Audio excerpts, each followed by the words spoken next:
Hello friends, welcome back to my channel. ഇന്ന് എനിക്കൊരു happy news നിങ്ങളായിട്ട് ഷെയർ ചെയ്യാനുണ്ട്. അതായത് എൻ്റെ ചാനൽ മോണിറ്റൈസ് ആയിട്ടുണ്ട്. അപ്പോൾ സപ്പോർട്ട് ചെയ്ത എല്ലാവർക്കും ഒരുപാട് താങ്ക്സ് ഉണ്ട്. ഇനിയും സപ്പോർട്ട് ചെയ്യുക. ഇനിയും ഞാൻ വീഡിയോസൊക്കെ അപ്ലോഡ് ചെയ്യുമ്പോൾ ആദ്യം സപ്പോർട്ട് ചെയ്ത പോലെ തന്നെ ഇനിയും നിങ്ങൾ സപ്പോർട്ട് ചെയ്യുക. അപ്പോൾ എൻ്റെ ചാനൽ ആദ്യമായിട്ടാണ് കാണണമെങ്കിൽ ഒന്ന് സബ്സ്ക്രൈബ് ചെയ്യുക, ബെല്ലൈക്കൺ പ്രസ് ചെയ്യുക, ഓൾ സെലക്ട് ചെയ്ത് കൊടുക്കുക. അപ്പോൾ ഞാൻ എല്ലാ വീഡിയോസും നിങ്ങൾക്ക് നോട്ടിഫിക്കേഷൻ അപ്പം ലഭിക്കുന്നതാണ്. ഇന്നത്തെ റെസിപ്പിയിലേക്ക് കടക്കാം. ഞാൻ ഫിഷ് ഫില്ലറ്റ് വെച്ചിട്ടാണ് റെസിപ്പി ചെയ്യാൻ പോകുന്നത്. ഞാൻ ഒരു വീഡിയോ മുന്നേ ഇട്ടിട്ടുണ്ട് ഫിഷ് ഫില്ലറ്റ് വെച്ചിട്ട്, ഒരു വെറൈറ്റി ഫിഷ് കറിയാണ്. കാണാത്തവർ അതൊക്കെ ഒന്ന് കാണുക. ഞാൻ ലിങ്ക് ഡിസ്ക്രിപ്ഷനിൽ കൊടുക്കാം. അപ്പോൾ ഇന്നത്തെ റെസിപ്പിക്ക് ആവശ്യമായിട്ട് ഞാനിവിടെ ഒരു ടേബിൾ സ്പൂൺ വെളുത്തുള്ളി ക്രഷ് ചെയ്തെടുത്തിട്ടുണ്ട്. നന്നായിട്ടൊന്ന് ക്രഷ് ചെയ്തെടുക്കാം. പിന്നെ ഇതിലേക്ക് കുരുമുളക് പൊടി 1/2 ടീസ്പൂൺ, ഗരം മസാല 1/2 ടീസ്പൂൺ, ആവശ്യത്തിന് ഉപ്പ്, പിന്നെ വേണ്ടത് ജിഞ്ചർ പൗഡർ. നമുക്ക് ഇഞ്ചിയുടെ പൊടി ഇല്ലെങ്കിൽ ഇഞ്ചി ചതച്ചിട്ടായാലും ഇട്ടാൽ മതി, കുഴപ്പമില്ല. ഒരു 1/2 ടീസ്പൂൺ ഇട്ടിട്ടുണ്ട്. പിന്നെ 1/4 ടീസ്പൂൺ മഞ്ഞൾപ്പൊടി.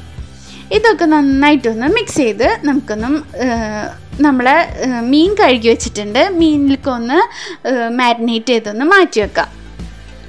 പിന്നെ ഇവിടെ വേണ്ടത് മൈദ 1/2 കപ്പ്, കോൺഫ്ലവർ 1/4 കപ്പ്, അരിപ്പൊടി 3 ടേബിൾ സ്പൂൺ, ആവശ്യത്തിന് ഉപ്പ്, കോൺഫ്ലെക്സ് അല്ലെങ്കിൽ oats 1 cup, bread crumbs 1/2 cup.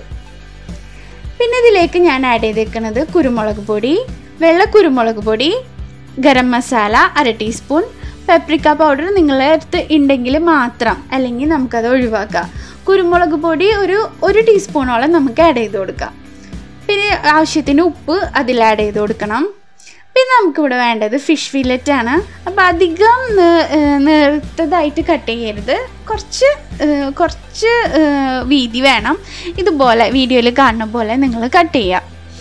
ഇനി നമുക്ക് വേണ്ടത് എന്താണെന്ന് വെച്ചിട്ടുണ്ടെങ്കിൽ 2 കോഴിമുട്ടയാണ്. 2 കോഴിമുട്ട നന്നായിട്ടൊന്ന് ബീറ്റ് ചെയ്തെടുക്കാം. ബീറ്റ് ചെയ്ത ശേഷം ഞാനിവിടെ ഇനി നമ്മൾ അടുത്ത പ്രോസസ്സ് ഞാൻ കാണിക്കാം. എന്തൊക്കെ വേണ്ടതെന്ന് ഞാൻ കാണിക്കാം. അതായത് നമ്മൾ ഫിഷ് മാരിനേറ്റ് ചെയ്ത് വെച്ചിട്ടുണ്ട് കുറച്ച് നേരം. നമ്മുടെ ബ്രെഡ് ക്രംസ് റെഡി ആയിട്ടുണ്ട്. പിന്നെ നമ്മുടെ കോഴിമുട്ട. ഇനി ഞാൻ ഇവിടെ ഈ ഗ്രീൻ പ്ലേറ്റിൽ കാണിക്കുന്നത് ഞാൻ ആദ്യം കവർ ചെയ്ത് വെച്ച ഫിഷാണ്. അതായത് ഫസ്റ്റ് കോട്ടിങ് ചെയ്ത ഫിഷ്, അതായത് കോഴിമുട്ടയിൽ മുക്കുക, പിന്നെ ബ്രെഡ് ക്രംസിൽ ഫസ്റ്റ് കോട്ട് ചെയ്ത ഫിഷാണ്. പിന്നെ ഞാനതൊരു റെസ്റ്റ് ചെയ്യാൻ ഒരു 10 മിനിറ്റോളം റെസ്റ്റ് ചെയ്യാൻ വെച്ചിട്ട് രണ്ടാമത് കോട്ട് ചെയ്ത ഫിഷാണ് നമ്മളെ വൈറ്റ് പ്ലേറ്റിൽ ഇപ്പം ഈ കാണുന്ന ഫിഷ്. രണ്ടാമത് കോട്ട് ചെയ്തെടുത്ത ഫിഷാണ്. അതും നമുക്കൊരു 5 മിനിറ്റ് റെസ്റ്റ് ചെയ്യാൻ വെക്കാം. അത് കഴിഞ്ഞ് നമുക്കിത് പൊരിച്ചെടുക്കാം. നല്ല ടേസ്റ്റി ആയിട്ടുള്ളൊരു റെസിപ്പിയാണ്. എല്ലാവരും ഒന്ന് ട്രൈ ചെയ്ത് നോക്കുക.